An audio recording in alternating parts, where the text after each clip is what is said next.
Hi everyone, আসসালামু আলাইকুম। চলে আসলাম আর একটি নতুন ভিডিও নিয়ে। তো আজকে ভিডিওটা শুরু করলাম ছাদের থেকেই। তো শীত চলে এসেছে, এর জন্য কম্বল গিয়ে ওয়াশ করা হয়েছিল। তো সেটাই আমরা ছাদে দিচ্ছি।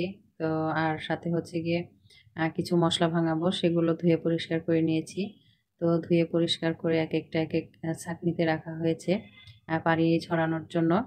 তো দেখতে পাচ্ছেন এখানে গিয়ে 2 কেজি ধনিয়া আছে, তার সাথে অল্প মিষ্টি সস, গুঁড়া সস, জিরা, এগুলো সব ধুয়ে পরিষ্কার করে নিয়েছি। তো এগুলো মা পরিষ্কার করেছে, তো আমি করিনি। তো এগুলো সব মা ধুয়ে দিয়েছে। এখন গিয়ে আমি আর রাতুল ছাদে নিয়ে যাব। তো এগুলো সব ছাদে দেব। তো কম্বল ধোয়ার পর অনেকক্ষণ রাখা হয়েছিল পানি ঝরানোর জন্য। তো পানি অনেকটাই ঝরে গিয়েছে, তো এখন গিয়ে ছাদে নিয়ে দিচ্ছিলাম। তো আসলে কম্বল গিয়ে একটু ময়লা হলে আমার ভালো লাগে না, এর জন্য আমি পরিষ্কার করি। তো লন্ড্রিতে দিয়েছিলাম এর আগে, তো আমার কাছে অতটা ভালো লাগে না। তো আমার মন চায় যে আমি নিজেই পরিষ্কার করি। তো এর জন্য নিজেই পরিষ্কার করে নিয়েছি। তো লন্ড্রিতে এর আগে দেওয়া হয়েছিল, তো আমার কাছে মনে হয় অতটা পরিষ্কার লাগে না। তো এর জন্য নিজের হাতে পরিষ্কার করে ধুয়ে নিলাম।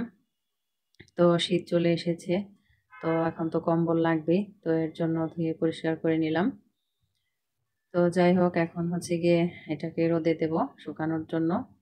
তো এক রোদে শুকানো হয়ে গিয়েছিল। তো কম্বলে আসলে পানি থাকলে আর পানি ঝরে গেলে কিন্তু শুকিয়ে যায়। তো আর রোদ ছিল মাশাআল্লাহ অনেক, আর ছাদে এমনিতে বাতাস রোদ দুটো মিলে গিয়ে তাড়াতাড়ি শুকিয়ে যায়।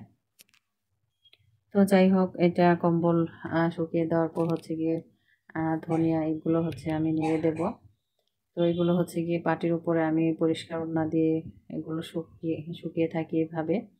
তো আপনাদের সাথে তো শেয়ার করা হয় না, তো প্রত্যেক বছরই এরকম করে আমি মশলা ভাঙিয়ে থাকি। তো এখন যেহেতু আপনাদের সাথে ভিডিও শেয়ার করি, তো আমি কিভাবে কি করি সেটা আপনাদের সাথে শেয়ার করব। তো আসলে অনেক ময়লা থাকে গিয়ে মশলাগুলোতে, ধনিয়া বলেন, সস বলেন, তো সবগুলো এই ময়লা থাকে প্রচুর। তো এর জন্যই ধুয়ে নিতে হয়। অনেকে ধুয়ে ভাঙায় না, তো আমার ভালো লাগে। তো এর জন্য আমি ধুয়ে পরিষ্কার করে খাওয়া বা পরিষ্কার করে ব্যবহার করাটাই পছন্দ করি। তো কে কীভাবে খান সেটা জানি না। তো এগুলো যার যার ব্যক্তিগত ব্যাপার। তো আমি যেভাবে করি সেটা আপনাদের সাথে শেয়ার করি। তো মশলাগুলো গিয়ে আমি ধুয়ে পরিষ্কার করে নিয়েছি। তো আপনাদের যদি দেখাতে পারতাম কতটুকু কাদা বের হয় ময়লা নিচে, তো আপনারা বুঝতে পারতেন। তো যাই হোক, আপনাদের সাথে সেটা শেয়ার করিনি। তো এই তো আমি আলাদা আলাদা করে গিয়ে মশলাগুলো শুকাচ্ছি। তো তারপর আবার গিয়ে আবার পরিষ্কার করে বেছে, তারপর গিয়ে হালকা একটু ঘ্যাসে ভেজে তারপর গিয়ে আমি ভাঙাবো। তো এগুলোই একটু পরপর নেড়ে দিতে হয়। তো এক পাশ হয়ে গেলে আবার আরেক পাশ নেড়ে দিলে আরেক পাশ শুকাবে। তো এর জন্য সুন্দর করে নেড়ে দিচ্ছিলাম। তো আমিও নেড়েছি। তো এখন গিয়ে রাতুল নাড়ছিল। তো আর কি যেন বলছিল, তো এর জন্য একটু হাসলো। তো যাই হোক, আমার বড় ছেলে স্কুলে গিয়েছিল, আর ছোট ছেলেকে বাসায় রেখে গিয়েছি।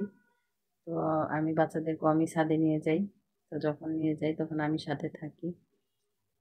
কারণ একটা দুর্ঘটনা যে কোনো সময় ঘটে যেতে পারে, বাচ্চারা তো বোঝে না। যাই হোক, আপনারা কে কিভাবে মশলাগুলো ভাঙিয়ে থাকেন অবশ্যই জানাবেন। তো আজকের ভিডিওটা এই পর্যন্তই শেষ করব। সবাই ভালো থাকবেন, সুস্থ থাকবেন। আল্লাহ হাফেজ।